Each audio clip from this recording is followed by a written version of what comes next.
we're getting more of those Void Rays up, since they're just so powerful, especially against Zerg, it seems like. Sending more Brood Lords.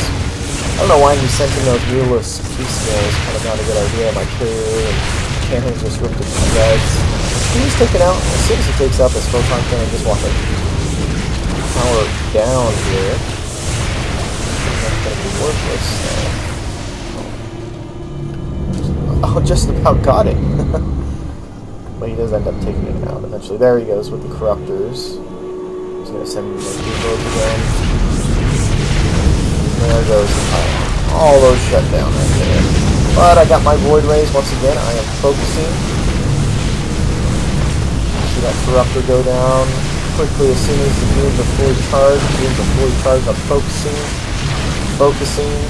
Very important to do that. Even though they're taking some of me down.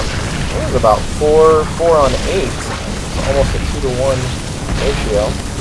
But I came out on top, took out those Brood Lords very quickly. Bringing those back because not too happy with that force. In the meantime, I am actually building my Mothership. Protoss Mothership is actually a pretty amazing unit. It can cloak all the units, even buildings, in its area there. So it's pretty handy.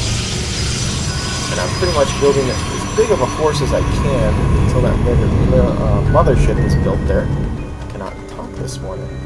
Anyways, building up that force, getting that carrier going. Mothership's coming. Look at that. As the perhaps frames per second goes down. Builds back up, so let's take a look. I'm going to send that in fairly quickly. As you can see, as I was talking about those pylons earlier, built 3 of them this time around just in case. Sending in those units. Thing with attacking with a Mothership, make sure you don't go too fast, because your Mothership is slow going unit. If you get out of the range of the... See right here, I'm a little too close, so I pull them back. So I'm just going to get them. Get out that hatchery. Little thing I noticed about Zerg units too, when you kill a building, you have these little broodlings that spawn that attack on the ground there. It's all air, so we can't do much. Over there. Taking out his overseers, that's the one detector unit for Zerg. I believe that's the one. I can't think of another one. So we're sending his Corruptors in. Once again, I'm bringing them back to the safety of the Mothership. How many Corruptors we have, and as compared to how many Void carrier, I'm taking those down pretty quickly there. So I started focusing on my Mothership. Actually, since you can't see this. All those companies. Took down my Mothership, that's okay. I did what I needed to do. Got all his Overlords here, and I believe at this point he realizes the tides have turned. The Fat Lady has sung. And in doing so, he will say something here in a bit to express his frustration. That is Spore Colony rather. Will bring up my extra Void Rays there. There it goes. Just off there. But that's okay. He's learning from his mistakes, as did I. It's important to learn from your mistakes and to learn how to adapt to those mistakes and to change up your strategy throughout the game. Once the game realize this was done, pretty much just clean up from here on out. A couple of those Zerglings from the beginning that wiped out my probes are getting taken out. It's ultimate revenge for those Void Rays. And yeah, that's pretty much it for this game. It was a game that I thought I was going to lose, but I was able to pull it out. Mainly because this base wasn't taken out. If he took that out, that would probably slow me down quite a bit. Wouldn't have been able to build all those photon cannons. That forge would have been gone. He also didn't expand too much, so that also helped my game.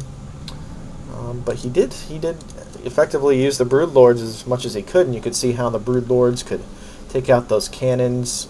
The cannons don't have range on the Brood Lords, so that's a good way to do it.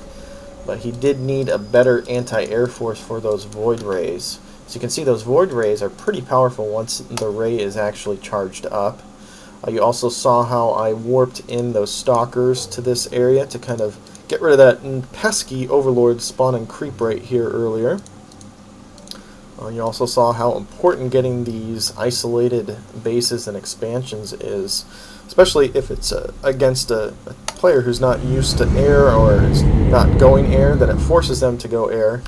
If they're not familiar with it, that's great for you. They're probably going to misuse their resources.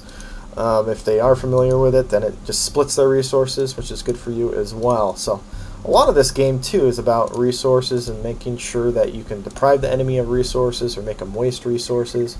Take a look at the units lost. So it looks like he lost more resources than I did. That was not the case towards the beginning of the game because I was kind of running a little bit behind. But once I got these two areas up, I was able to cover those losses. But yeah, once again, this is just a good example to stick with the game even if it looks like you're going to lose. You never know what's going to happen. So I hope you enjoyed this replay. I hope to bring a lot more here to my YouTube channel. Hope you enjoyed it. Hope you learned from it. And until then, take care.